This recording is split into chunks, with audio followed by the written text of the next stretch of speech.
Hello, and welcome to another episode of Casting Views, a podcast where your hosts, I'm Dan, And I'm Lou. are going to pick a subject each week and, well, cast our views on it. So, this week, in what was an unintentional, but I like the way it's gone out, or the way it's panned out, Lou, is I'm going to pick a lighter subject because it seems to be I pick the light, fluffy, jolly ones, and you pick the dark, harder Yeah, hitting I ones. am. I am like the Sith Lords, and you are the Jedi's. I like that, and actually that will come back later on. Last week's episode, we discussed social media and we discussed this darker side of it. But we wanted to make sure we set the record straight that we don't think social media is terrible. It's just there are dark sides to it. So this week, I want to talk about the flip side of the coin.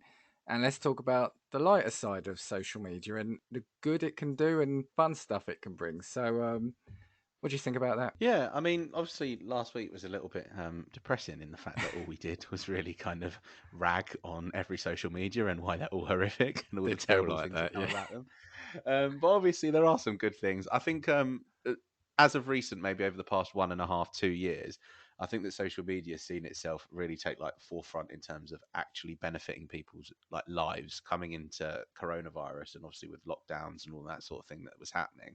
Social media was really the only way to keep yourself kind of connected to both the world and other people, really. So you had the likes of social spaces online kind of becoming your getaway where you would have had your real life social event beforehand. In reality, I think that that's probably where I've noticed as of the past 2 years, that's kind of where I've actually appreciated social media a little bit more, maybe. I mean, previous, I just saw it as somewhere that you looked at maybe funny memes and, Yeah, yeah. Cat I don't know, videos. yeah, cat videos, dogs and that sort of thing. And then all of a sudden, it actually became like a proper hub for staying connected with people that you actually just literally couldn't see anymore. Yeah. But yeah, I think it's probably evolved in that way. Nowadays as well, there's kind of communities online for everything. Whatever you've got an interest in, there is a group of people out there that will share that Yeah. interest with you. Well, hopefully Well, people are potentially, I interested mean, in us. Yeah. Yeah. Match.com is still a thing. If you know you want people to be interested in you, that's another good social media. Yeah. If you're in need. Um, What you said is true. So I remember first setting up social media profiles. I can't remember when this is a thing now because I didn't realize the other day I saw it was my Twitterversary and I think it was like 2014 and I couldn't believe I'd been on Twitter for 7 years.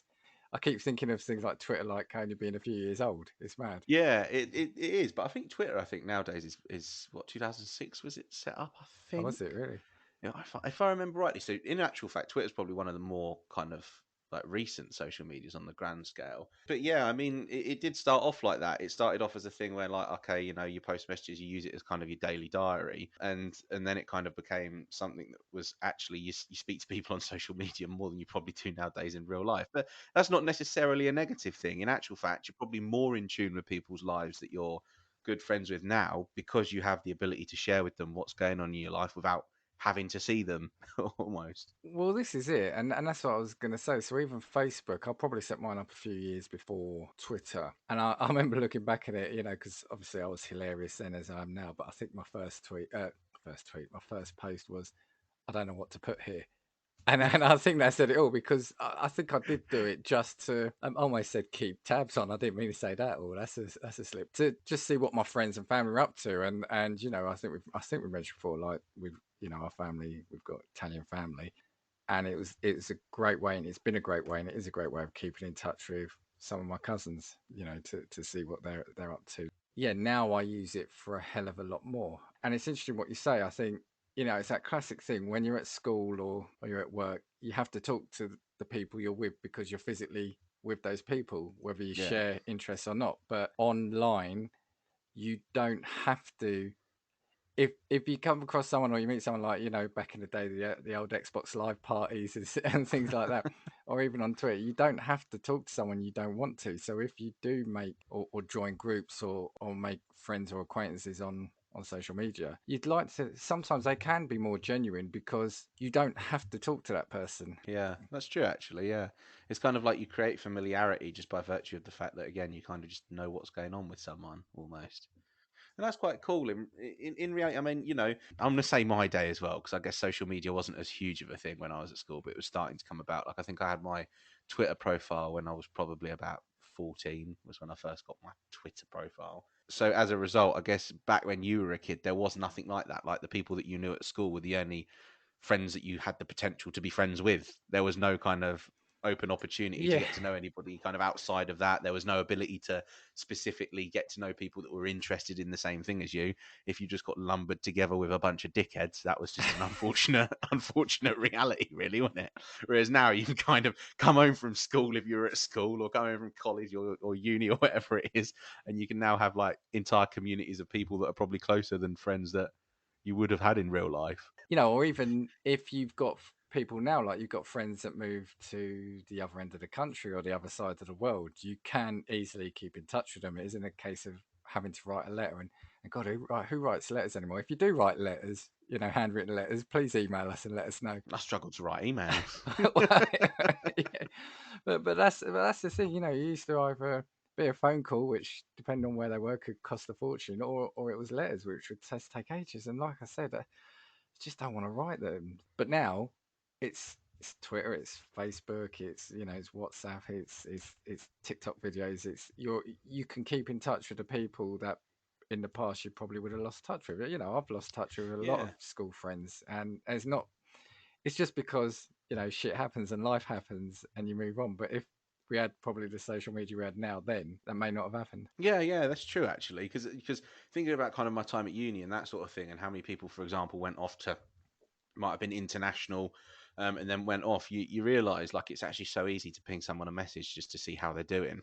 Whereas previously, before the likes of Twitter, your Facebooks, there just would have been no facility for that whatsoever. You would have just grown apart. And again, it's not by virtue of the fact that you don't care. It's by virtue of the fact that, like you said, life almost kind of gets in the way. But Yeah, now yeah, it's almost kind of a break in that to kind of allow you to be better connected.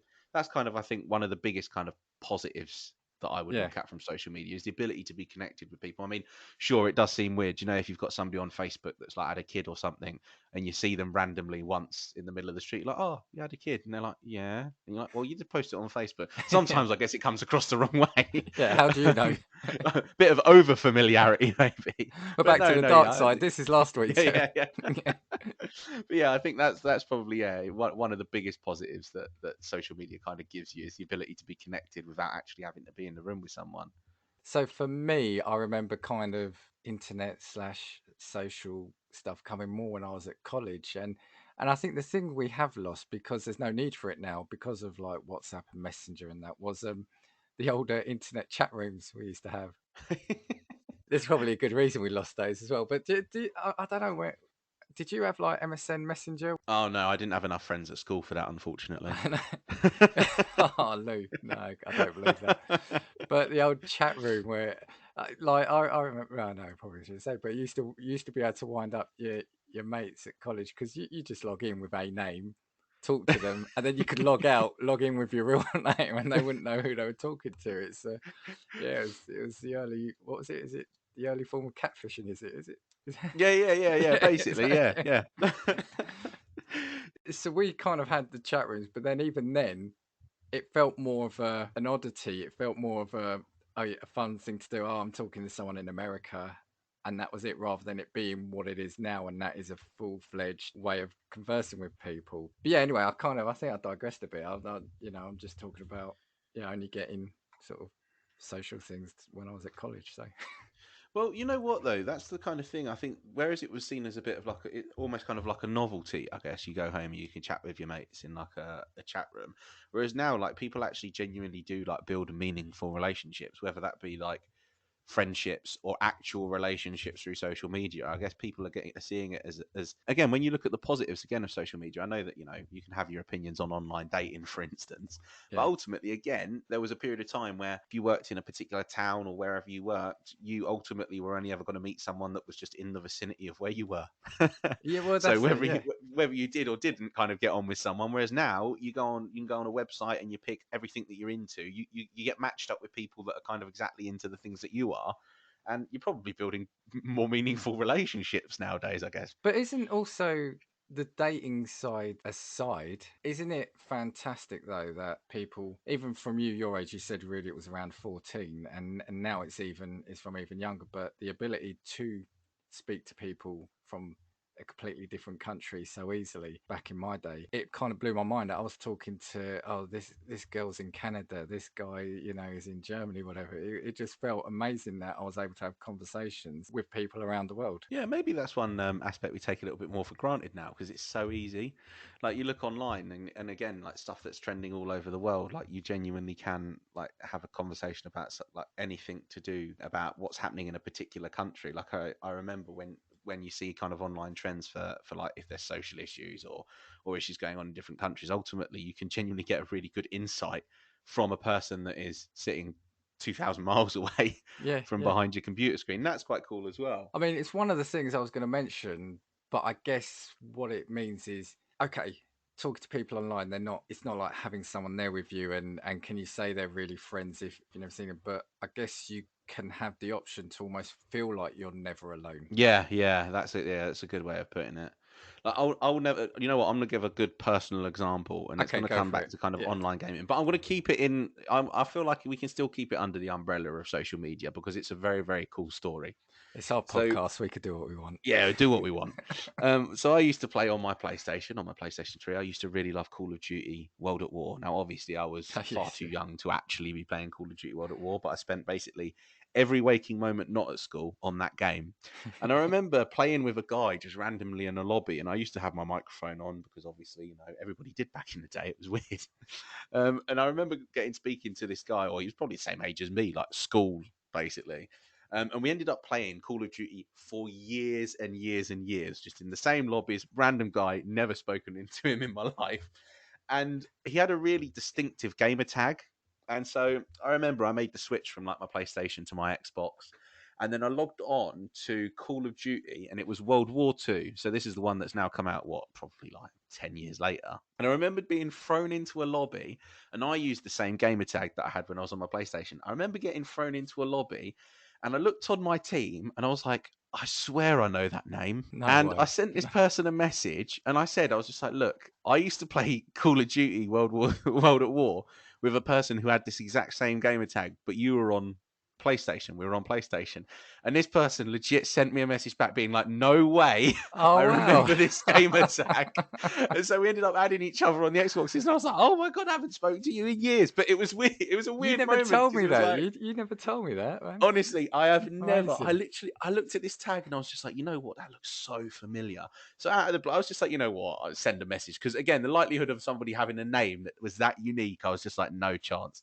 And so I sent a message, and in the end, it turned out to be the guy that I played Call of Duty with like 10 I years ago. see. Look at that. It was very, very Send him a cool. message. See if he's listening to this.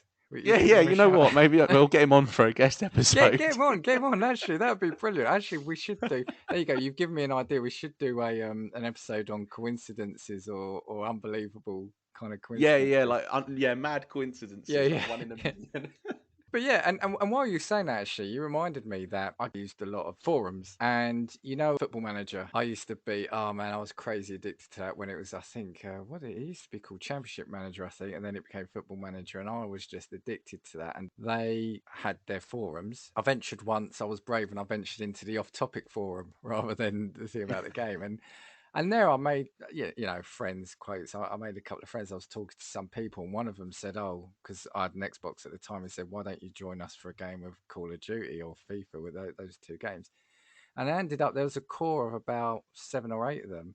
And I played with them for years as well. And it was great. It was either every night, it was either playing Call of Duty or FIFA. I think between us, I'll never forget, we used to play like it was domination and team deathmatch and search and destroy in Call of Duty, and we went on between us. We all went on. We managed to get like an unbeaten run of 100 games plus between us. So I'm unbroken. And the only reason kind of stopped was because they went to PlayStation. I think it was PlayStation. It'd been PlayStation 3, wouldn't it? Oh, no, PlayStation 4, and I went to Xbox One. But I stayed with Xbox. Microsoft, you hear me? I stayed with you. Um, but yeah, I guess what I'm trying to say is, again, people I hadn't met, had never really spoken to, you then sort of join up online, and there's that close knit community. Because again, there were people, if I didn't want to, I wouldn't have had to speak to them. I could have just not done it. But there were a group of people Yeah, that I wouldn't have met otherwise. yeah, And all yeah. around the country, really. So again, it's just to say that it can bring people together who would be great friends, but can't be because geography would have prevented that. Do you see what I'm Yeah, saying? yeah, Yeah. yeah. That's the thing, and that's the cool thing about it. Ultimately, you potentially got a best mate at 500 miles away. You just don't know it Yeah. by virtue of the fact that you just won't bump into each other at any I point. really want my best mate to be in Hawaii. Well, you know what, as well, again, like kind of going back as well to kind of what we've experienced with COVID and that sort of thing. I think that with social media, it was quite good for keeping people entertained with each other to do kind of fun things that they would have enjoyed together. So like, I don't know if you remember, there were a couple of trends that kind of circulated on like Twitter where it was like people doing keepy uppies with toilet rolls.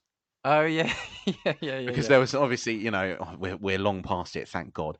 But obviously there was the toilet roll shortage, and then it was people doing keepy uppies with toilet rolls, If and then tagging three of their mates to post the video to see who I could do the most. I called them rich people. If they had enough toilet roll to be played keepy up with to put on Twitter, then they were rich. Yeah, you know what? In actual fact, it was just people rubbing it in your face Yeah, that they'd been to yeah, Costco. yeah, But yeah, it was stuff like that kind of over pandemic that kind of made me realize, you know what, this is actually not too bad. When you look at all of the good that you can actually do, like ultimately you're still able to have fun with your mates, like from the comfort of your own home. And you look at like Zoom, and I think, yeah. what was that app? Do you remember at the beginning of like the lockdowns? I think it was early in Oh 2020. Was it House yes, Party? Was that house what it was party or called? something like that. Yeah, Yeah, yeah. that was like all of a sudden the app that everybody was using. You I had remember people getting a like playing message online from your dad games. about it, who's probably the least Yeah, kind of yeah. techie or internety person, and I got a Like, message from him saying, "Download this app." yeah, like his technology knowledge kind of on his phone expands to maybe WhatsApp, Yeah. but all of a sudden, even he was like, "Yeah, house party, this is class." Actually, you're spot on. I think social media was massive. It has been, and seems obvious in hindsight, but during the pandemic, how vital that's been for people. But the thing is, as well, I mean, you look at people. I think people really struggled as well over the course of like lockdown and restrictions because obviously, people were actually just confined to their houses, and ultimately, people's the thing that people look forward to is having a weekend off work where you can go and meet up with your mates, or if you want to spend it playing Xbox with your mates, whatever you might want to do. But the inability to actually get out really took away from the social element that a lot of people Yeah, enjoyed. yeah, And so, and again, when you look at social media, for instance, people that really loved going to the gym, and it was like basically life. Like you look, it was online classes, it was online people jumping into sessions together online to do workouts like in their living room and that sort of thing, which is again something you would have never have had the ability to do previously, which is where you still, whilst you're locked away, social media has given you the facility to still enjoy your hobby with the people that you would have wanted to enjoy it with. So yeah, I think it's been really prominent over the course of the last 2 years in terms of the actual good, in terms of being connected with people, that it's done. one of the main things I jotted down to say, about the good of social media was about finding friends or people of similar interests to you. But I can also imagine as a younger person, or, especially if you're an introvert or someone who doesn't necessarily like to go out so much or socialize, is because it's not always easy, especially now. There's a lot of people who are probably already maybe a bit introverted, and then you throw in a virus that's sort of ravaging the world at the time to be able to speak to other people your age, like we said, without having to necessarily venture out or to feel like you're putting yourself at your comfort zone, knowing you can slam that laptop lid shut down at any time, Yeah, is yeah. probably massive. And I said obviously to keep in touch with family members. Again, COVID has probably highlighted how important that is as well. Because a lot of families now probably spread all over again. They're not necessarily all confined to the same city or town. What else have you got? Well, you know what? I mean, last time we looked at lots of idiotic challenges. Sorry, I shouldn't say idiotic because that would, no, you know what their idiotic challenges, because the people that did a lot of them were idiotic. I mean, people setting themselves on fire and that sort of thing If was you're was a eating bit mad. dishwasher tablets, it's idiotic. But there's a kind of been a couple of instances where you've seen social media trends that have kind of been relatively harmless and also done quite a lot of good. So one of the ones that I really distinctly remember was, do you remember the ice bucket challenge? Yes, yeah, yes, yeah, So yeah. obviously, I think it spawned in America. I think is where it started. You know what? Even all the bad ones started in America. But we'll give the the credit as well, where the good trends start as well. It started in America, and obviously it was to raise awareness for ALS. And I'm not going to butcher the pronunciation, so I'm going to refer to it as ALS. And basically, the challenge was people would basically pour buckets of ice water over their heads, and for a brief moment, it was, I think, supposed to simulate like the feeling that people that suffer with ALS have all the time. Mhm, Is mm. I think what the premise was. But you looked at it and it actually did take the world by storm. Like you had celebrities getting involved. I've got some stats just about kind of how many videos and how many people were actually talking about it at the time. So this is back in 2014. So social media was obviously still huge. But again, I feel like it's just got exponentially bigger over the past kind of 10 years. But this was mid 2014, and between June and August of 2014, there were 1.2 million videos about of the ice bucket challenge that went up online, and there were at its peak 70,000 tweets a day about it. You see, that amazes me for two reasons. One, how many there were, but also that it was 2014. Yeah, I I can't know. believe it's that long ago. Because I feel like, yeah, because it does actually feel way Yeah. sooner. But the thing is, as well, I think at the time, when you look at 2014, to be considered to go viral now, how many retweets do you really think you need on Twitter? Probably a million, I reckon, to be considered proper viral. Yeah, yeah, You need yeah. a fair few 100,000 at the very minimum. Whereas back then, you kind of only needed maybe like 1 or 2 thousand retweets, and it was kind of like you felt social media famous at the time. I've had So again, 6. That's viral for me. yeah, I think I had 42 once. I got retweeted by like a YouTuber. I was like, oh my god, this is All amazing. right, well, rub it in, why Get don't get you? me my star on my Walk of Fame. But yeah, obviously, and the whole drive behind the challenge was obviously for donating money to various charities that all kind of supported research and that sort of thing. So I got again some stats in terms of the actual money that was raised. So globally, across all of the charities that are specifically dedicated to ALS, in terms of excess amounts of money that they didn't anticipate earning, they earned just shy of $250 million Wow. excess of what they would have expected to have pulled. Yeah. And again, it was just because by virtue of the fact that so many people online were dumping buckets of ice water on their head.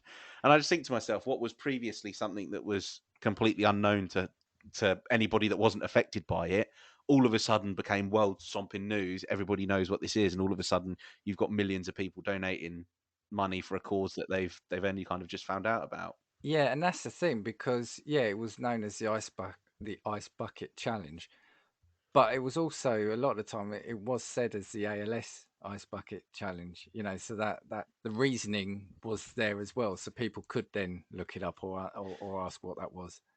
Yeah, this is the thing, and you know what? I think back to it, and it was actually quite a cool period of time. I mean, you had celebrities getting involved that were turning around and telling people to donate to charities.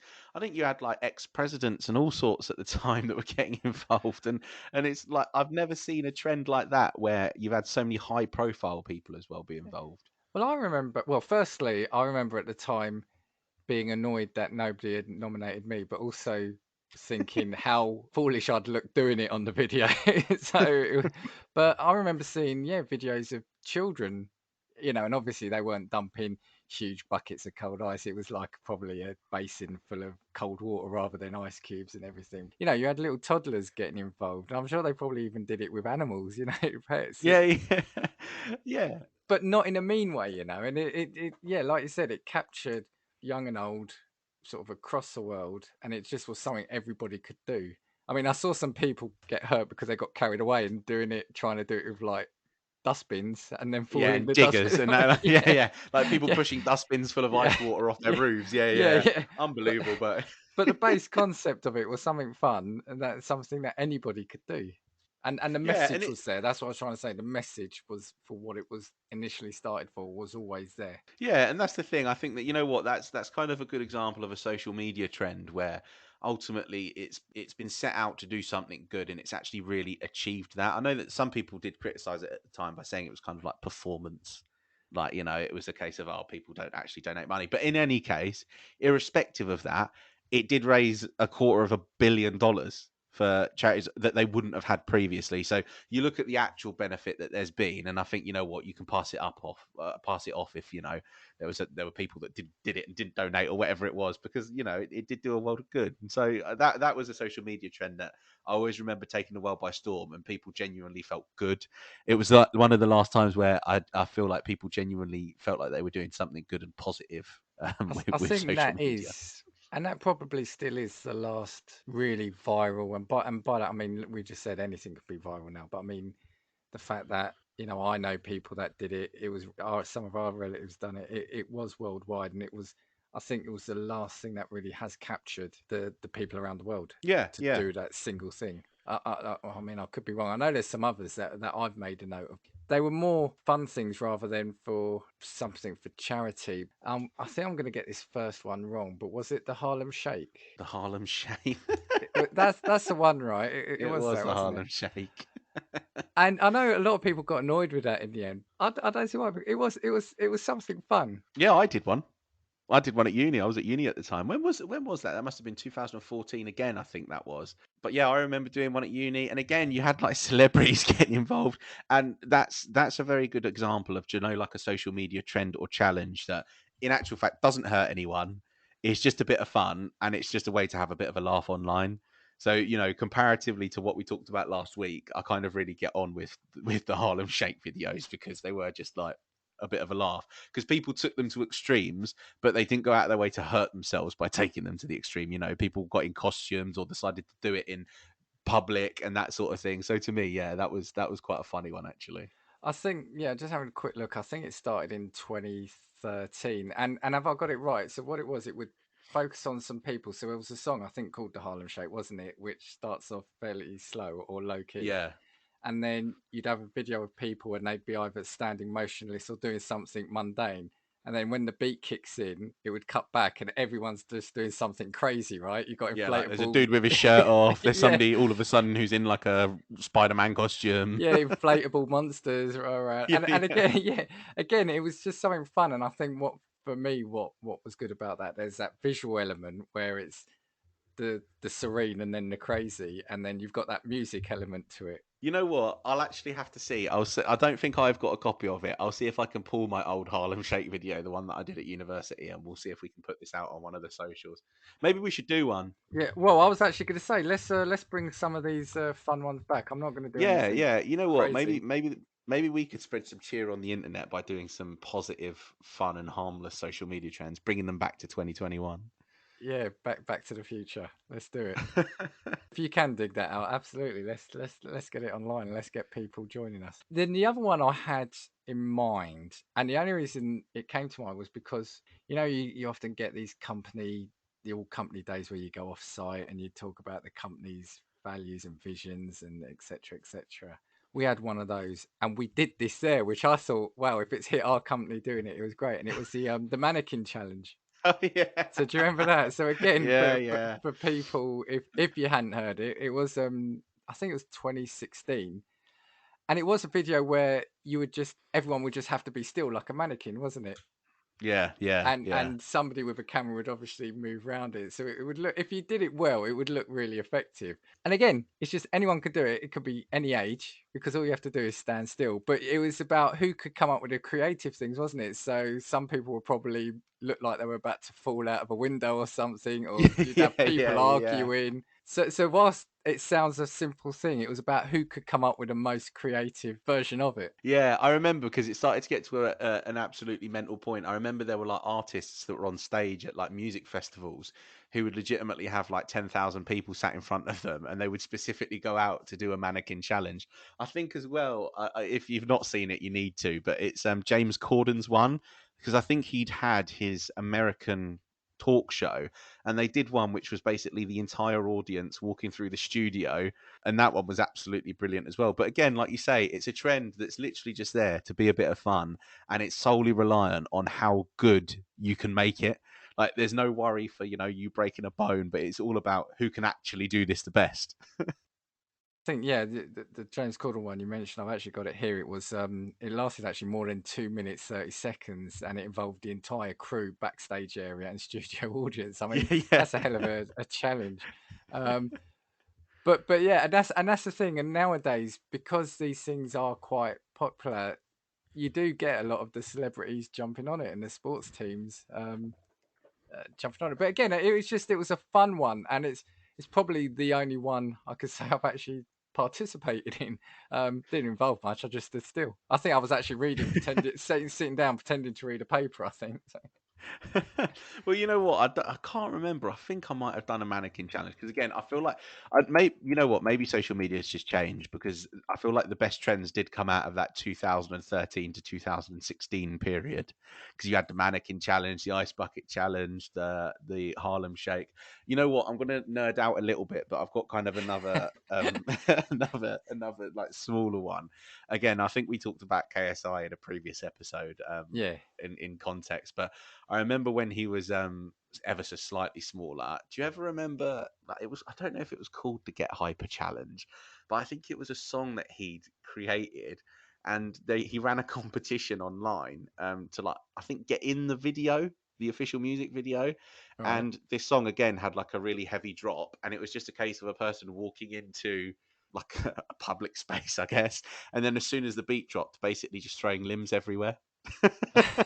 And so it was like somebody walking into the middle of a McDonald's, and then all of a suddenly starting like dancing erratically in the middle of a McDonald's. But again, people took it to extreme, like not extremes, but Yeah. people took it like to the next level, where all of a sudden it was a group of mates that would go and do it in the middle of like a packed mall, and then everybody was looking at them like, "What is going on?" But I remember that one being quite funny again on a smaller scale. Yeah, I don't remember that one, but it does sound intriguing.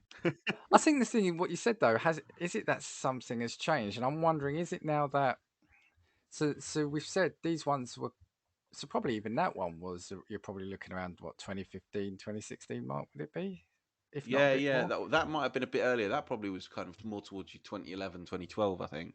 And I know obviously KSI was huge on or started out hugely on YouTube, and I'm thinking Yeah. is it because some of these were more YouTube and now it feels like TikTok is kind of taking over for crazes rather than challenges maybe, and it feels to me like TikTok is more individual, personal, because you're doing it on your phone wherever you're at. And is that something to do with it rather than setting up grand scale things that you could do on Yeah, yeah, that's YouTube? I probably don't know. too true because I guess TikTok has kind of taken the world by storm in the fact that nowadays it's like trends, but they're just much, much quicker in their rotation. Like if you think about how many dance challenge trends there's been on TikTok over the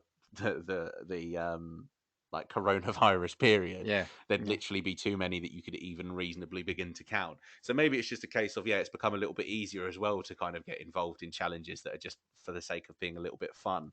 I mean, we've been talking about it previously. We were like, is there any TikTok trends that we can jump on, um, I just and, want to be and and able to get do doing? it properly. That's all. Yeah, I feel like me and you are unfortunately probably not going to be too good with the dance ones, but we can give it a go for a They're bit of probably the fun. ones that will be more watched, though.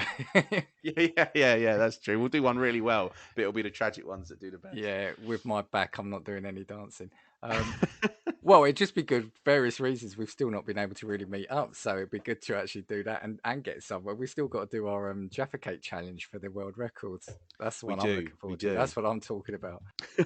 But yeah, so is it that TikTok now is can be a person on their phone, just do something there and then and upload it? I mean, I have to. I think I've said it before on the podcast, and I've said to you loads of time. I'm a massive convert to TikTok. I love TikTok. No, when I first heard of it, I wasn't interested because I just used to hear people talk about it as that app, like you said, where you just do a new dance, you dance and put it online, and I thought, well, what's the interest in that? But good thing about social media as well is that I think it's giving creative people the ability to put themselves out there again when they probably might not have had the opportunity before or had the inclination to do it. I mean, like we've always say that the X Factor now and things like that. Bear with me, this is going somewhere. So like the X Factor and what's the other one? Britain's Got Talent. We it's a bit cliched now, and they've probably gone a bit past their prime. But there was those people who probably would never have. I mean, Susan Ball for a start. I mean, you go back and watch that audition of hers, and she probably would never have had a chance to do that elsewhere. Do you know what I mean? Yeah, yeah, yeah. That's true. To be fair, yeah, yeah. And I guess what I'm saying is with TikTok and YouTube, how many creative people, how many, I mean, there are some people I love, they're just so funny what they're doing and they're so simple things. There's a guy, I can't remember, and I know I'm going to get it wrong. I think it's Zach Knight. It is, yeah. I think Yeah, you're he right. started off, was it on Vine, I think, or Tumblr? One of Yeah, those. I think he was like one of the original Vine like OGs, I'm pretty sure, with like crazy effects and like cool like 6 second loops and that sort of thing. I remember him on that platform. And I know now he's, because I think he's done stuff for like the Jurassic World films and stuff like that. So he's obviously deserved that because the creativity he's done. If we didn't have these, would he have been able to get that out to the world? So do you see what I'm saying? You can now have a talent. You can broadcast yourself without having to rely on other people. Yeah, you can kind of, social media is maybe creating superstars from a generation that previously you wouldn't have discovered. So whether it's that you've got an amazing voice and you're great at singing, or again, like you've just said, with like the amazing ability to edit and that sort of thing, ultimately social media is giving you the ability to platform yourself rather than having to rely on, you know, a talent show or the news or getting picked up, by an agent or something somewhere. So yeah, it's true. Actually, it's given people the ability to kind of, ultimately make livings from stuff that they're amazing at, but just would have never have had the opportunity to showcase. If it's encouraging people to highlight or develop that creative side, yeah, go for it. I mean, like I said, how many creative people have we not had in the past, or have we lost in the past because they thought they were talented, maybe didn't have the confidence or the knowledge of where to go to get it out there. But like I said, Yeah, yeah. now you just need a smartphone and an internet connection. Yeah, yeah, it's true actually. Like, it kind of makes me sad that I'm not particularly talented at anything, because I feel like this is the generation that you'd be able to, to all of a sudden become a superstar. But maybe I just need to find that talent. But yeah, it's true. I mean, I can't remember. I think his name is Sam Ryder, I believe, on TikTok maybe, and it's a guy that I followed just by virtue of the fact that I happened to be scrolling down my like, for you page, and he had one of the most unbelievable voices I've ever heard. And my immediate thought was, why is he not in the charts? Why has he not got a number one single? Because the voice is unbelievable. And it's true, you think people like that 20 years ago never would have been picked up. They would have been singing in down the street and somebody would have said, oh, he's got a nice voice. And that would have been the most of it. Whereas now, got a million followers because you're able to showcase that talent online. And again, another very, very cool thing, I think. Yeah, and also I think, is it easier because you don't see the people? Do you see what I mean? So if you had to go out busking, you've got to put yourself out there and see Yeah, those yeah. people and see their reactions, and if they're either laughing or or applauding. Whereas if you're doing it in your bedroom, you can get your guitar and you just you point yourself at the camera and just upload it. You don't have to feel like you're intimidated with an audience. Yeah, because it's almost a bit less of like an initial judgment, I guess. Because it's true, I guess, like you say, when you have, for example, a busker that's standing on a street, he's going to get disapproving looks from people. Whereas someone that just puts that video out, yeah, okay, they might got comments from people that don't like them afterwards, but in reality, the swarm of support that you're probably going to get if you're good at what you do is going to be way way above and beyond than you'd ever receive in real life if it was face to face. But the thing as well about busking is, at the end of the day, you might not have made anything, and that doesn't mean you're bad. I mean, the thing is, how many people, even if you walk past a busker that you really like, do you always put money into that? You probably Yeah, don't. You yeah, probably yeah. stand, listen, and think, "Wow, he or she's got a bloody good voice," and move on. And also, what's the likelihood of, if you're busking in London or Manchester or New York, trying to think of big cities across the world, or Paris, you might be spotted by someone potentially, but if you're doing it in the local village around the corner here, you're just singing it to the locals, right? So Yeah, at least if yeah, you're putting it yeah. on YouTube, Twitter, Facebook, TikTok, you're going to be seen and get those likes, and then potentially that's how things go viral. Well, I guess as well, if you were to link it to something else as well, I noticed it maybe again kind of towards the maybe mid 2010s. Is that what they're called? 2010s? Yeah, Mid yeah, 10s? The mid 10s. the mid tens, yeah. Because we're in the 20s now, the mid 10s.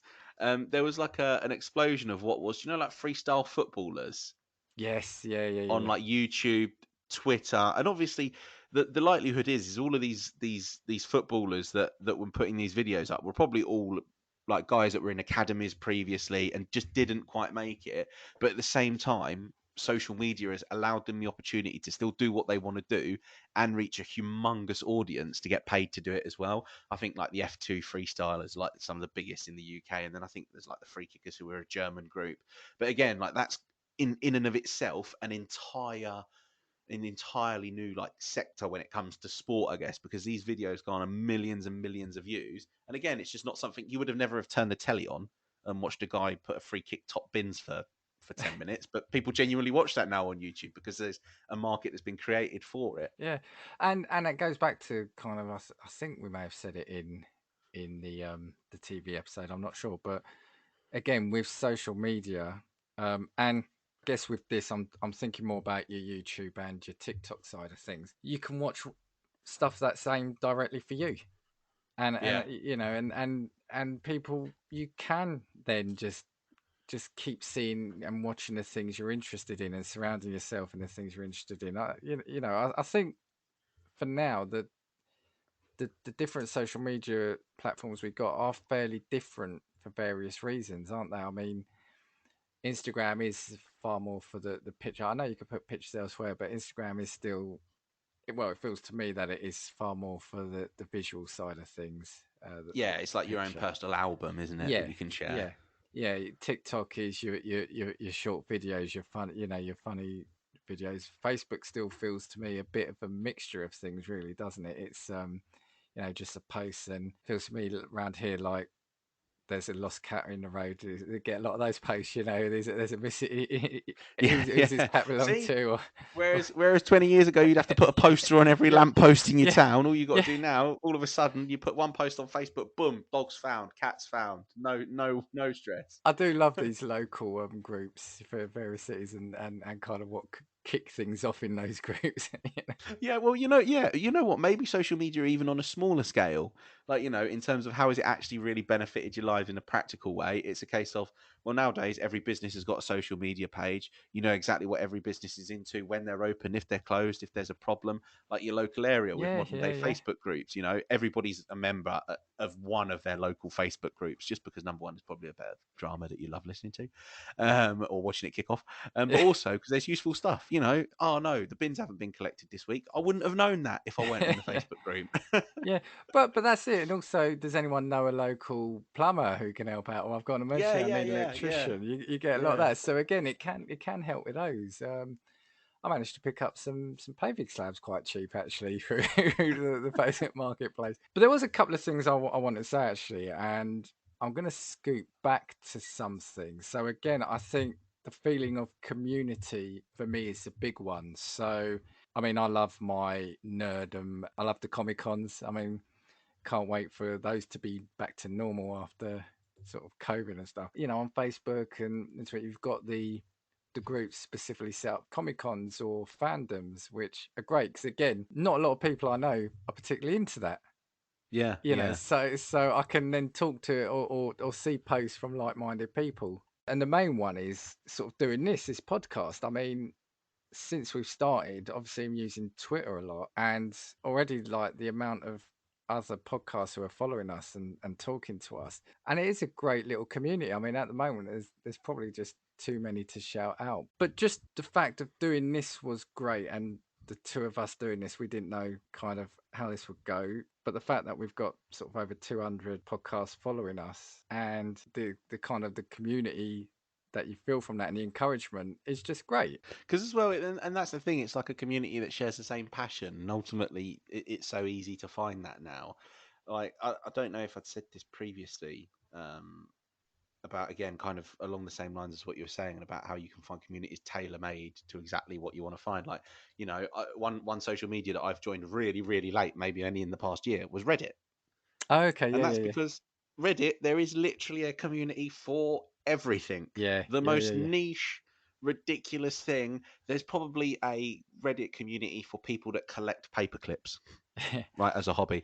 And there is people that will share that passion with you. I mean, I personally not into it, but if you do, there are genuinely people out there for Well, you everything. came to And that it's one quite quickly. yeah, it's one of the ones that I'm Yeah, in. yeah, yeah. Looking for super rare ones. If any, no. But yeah, I mean, again, kind of a real world example. I've always been much more into YouTube than I ever have been traditional TV. YouTube's always been my thing. And I remember my girlfriend initially being like, "Why do you like YouTube videos? Like, they look so boring. It's so stupid. They're all ridiculous." And I was like, "Because there is a YouTuber for everything that you could imagine. If you like building Lego, there is someone that will build Lego sets and you can watch it and you can be involved in that community. If there's somebody that plays football or does freestyle tricks, there's someone for that. Do you know what my girlfriend's like now? She sits and watches Sidemen with me because now she's into it. She's like, Yeah. you know what? Yeah, I get what you mean. I'm like, yeah, this is actually not too bad. I'm like, I told you, social media.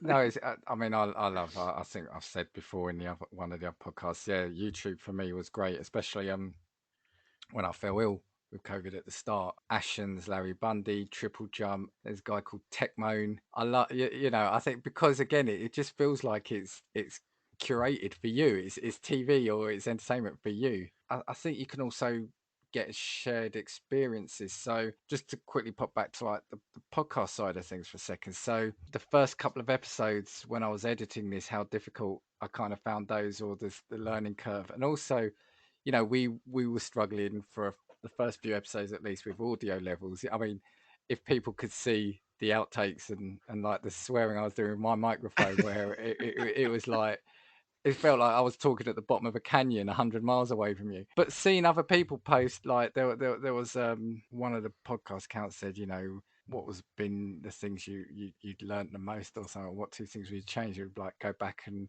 make sure the audio levels were right at the start. And it's like, yes, so it wasn't just me then. It's not me being a complete idiot.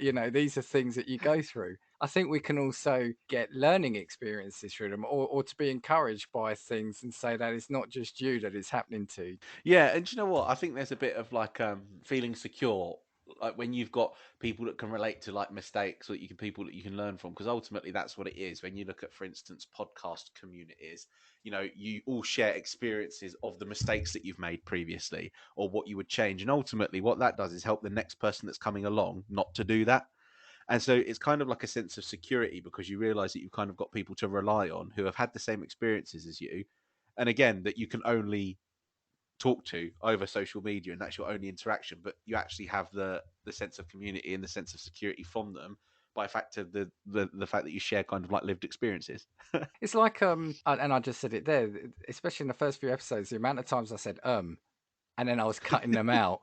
And I think there was a tweet, and it had a gif of some sort, and it said that feeling you get when you've edited your last out. And I thought, yes, that's exactly it. And there's someone saying, yeah, I can actually see it before it comes up. And I'm thinking, yes, I've learned how to spot them a mile off now.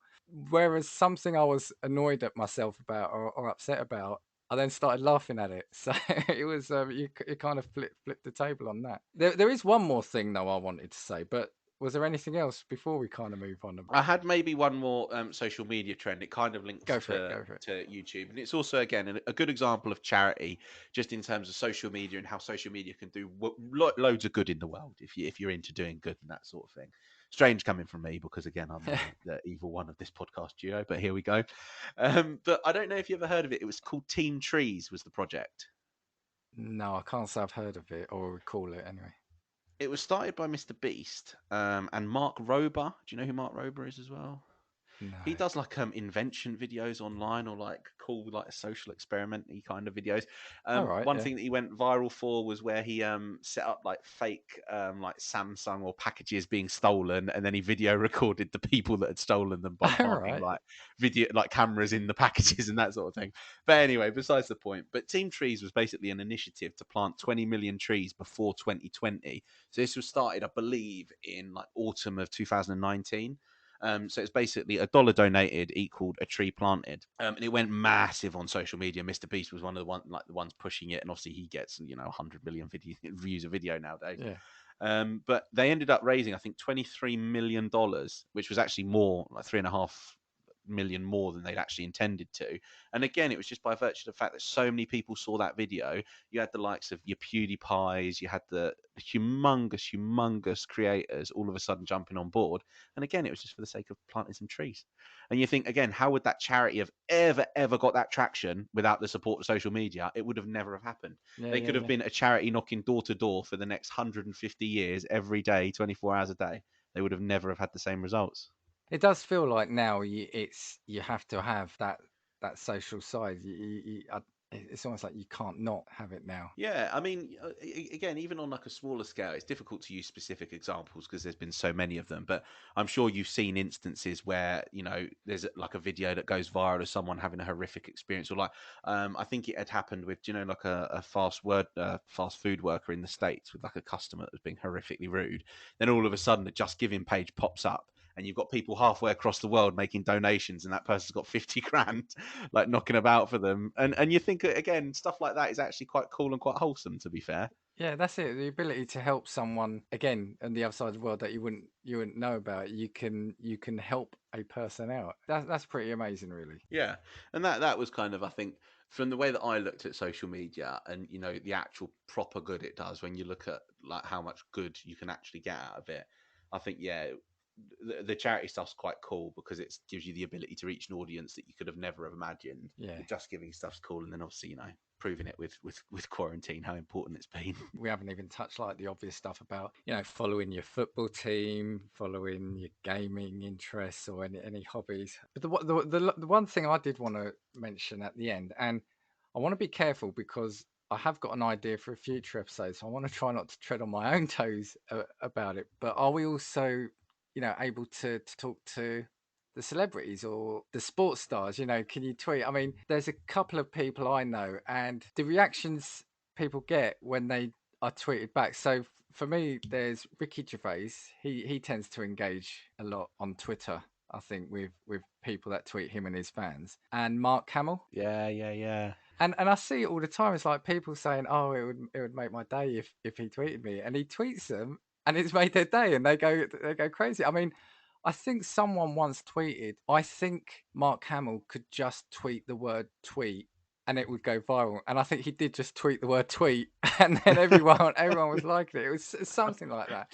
But I'm thinking it gives us that level of closeness to the people we watch on TV, the people we idolize from the sports terraces that we couldn't have before or didn't have before. Yeah, that's true. Because I guess it used to be fan mail, didn't it? Celebrities would get letters, and now all of a sudden they can pop on their phone. You can send one a DM. I mean, the likelihood of them answering it potentially, but there are some that do, and that's actually true. That's quite cool. I can't think of any celebrities that I've had interactions with. I think maybe Jack Mate again, YouTuber, tweeted at me once. I think Philip DeFranco again, YouTuber, tweeted at me once. And I remember it's true, like what you say. I was just like, I was like, oh my god, I can't believe this person's tweeted me. I was like, that's amazing. I mean, But even at as my well with age, if I'm to get a response, I'd go, all starstruck. Absolutely. do you know is it called Cameo? Oh, the message service. Yeah, yeah, like video message. And I know that you pay for those things and that sort of thing. But again, even like the ability to buy your mate like a message, like personalized from a celeb that they might absolutely love, is something that you would never have had the opportunity to do. It's actually a very, very cool thing, to be fair. I'll tell you what, then I'll ask you a question. If you had Okay. the opportunity for anybody to like have a Twitter interaction with you, who would it be? Oh wow, you've really put me on the spot there. Twitter interaction. Who'd yours be? I'm going to throw that back at you because Oh, I'm the older person here, so I'm going to throw it back at you and get some time. I would probably say it's difficult because there are so many cool celebrities that I guess you'd want to know and like have the ability to have a conversation with. I guess probably maybe someone like Leonardo DiCaprio. Always enjoyed the films, feel like it's proper superstar level. Like imagine if you got a tweet from him, being Yeah. like, "Yo, my guy, how you doing?" I'd be like, "What?" I'm just thinking mine would definitely be musical, and I think mine would be actually quite funny because he probably would respond. Like right now, I'm thinking I'd love to have a Twitter exchange with Liam Gallagher. I think. I knew it. I knew it. I knew it. I should have. Actually, you should guess and preempt it. I knew it was going to be one of the Gallagher's. Yeah, I mean, I absolutely loved Oasis, and sort of my love for music, and I absolutely still love Oasis, and I love his Liam's solo stuff. But he's another one who on social media does tweet a lot, does look like he's up for a laugh, and does tweet. But I've just not tweeted him because I wouldn't know what to say. But I'd love to have a Twitter convo with him. Yeah, absolutely. Oh, you know what? Then I'm gonna throw in a like a special a bonus celeb, and that's only because of their presence on social media, and that would be James Blunt. Yes, yes. I was going to because mention, he yeah. will legitimately just quote a tweet from somebody who's criticizing him and absolutely rip him apart in the most beautiful way possible. And I think it's hilarious. So I feel like I might just start sending tweets to him being offensive just to see if I can get him. Not from our account, please. But Oh, no, it's no, no, no, no. he also, what I like about him is, if I'm right, he because people don't at him often, so it's like he's gone out to find people, isn't it? I think he's Yeah, he's actually curious. searched his own Yeah, name on yeah, yeah, Twitter to yeah. be like, who's talking shit about me today? But he's actually quite self-deprecating about himself as well, which some, Yeah, which I yeah. think is quite good. So yeah, so he was actually someone else I had on my list in terms of, people who interact, and it literally can make someone's day, week, month, year. Do you know what I mean? To get Yeah. that. So I guess if Leonardo DiCaprio and Liam Gallagher are listening to this, give us a tweet. Yeah. Yeah, maybe we'll start atting them and see if they want to come on at some point. Yeah, cool. I think that's everything I wanted to say. Is there anything else from Well, I've yourself? got one thing, and in preparation for this social media episode, I feel like this is going to be really offensive to you. Uh oh. So I went on my personal Twitter account and looked at my Twitter following, and I noticed one that was particularly interesting. And Oh yeah. obviously, you mentioned how you loved something earlier, which was your Xbox, wasn't it? Yeah. Oh, I get followed by official Xbox, and I know that they didn't follow you back. Unbelievable, unbelievable. Xbox, please. What's going on? I tell you what, I'll send them a DM for you because we can exchange the messages now. Right, on that sad note, I think we'll end it there then. No, if so, yeah. If you've liked the episode, give us a review on the platform you listen to. Drop us an email if you want at castingviewspod@gmail.com. And we've mentioned it as we're talking about social media. You can catch us on Twitter at Casting Views. And this catchphrase is going to stick. So we'll finish by saying, we know there's a lot of podcasts from which you can choose. So we thank you for listening to Casting Views.